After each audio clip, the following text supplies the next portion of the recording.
c'est la catastrophe pour Disney. Le studio d'animation a perdu sa souris légendaire. Mais que s'est-il passé? Donne-moi 60 secondes, je t'explique tout. Tu l'ignorais peut-être, mais depuis le 1er janvier 2024, Mickey Mouse est rentré dans le domaine public.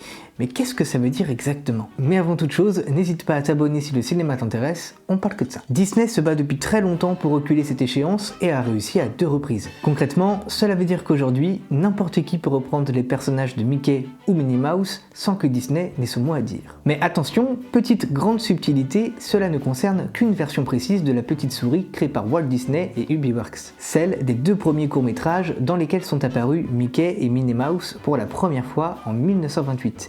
Steamboat Willie et Plane Crazy. Et pas les versions ultérieures et qui sont plus connues par le grand public, qui elles restent encore en dehors du domaine public. En 1928, Mickey était encore en noir et blanc, sans ses chaussures jaunes, son short rouge et ses grands gants blancs. Le studio a d'ailleurs déjà fait savoir qu'il adopterait un rôle de garde-fou pour lutter contre la confusion que les utilisations non autorisées de Mickey pourraient créer chez le spectateur. Pour autant, cela pourrait vouloir dire dans un avenir plus ou moins proche, un film d'horreur sur Mickey, à l'instar de Winnie l'ourson, sang et miel, réalisé en 2023.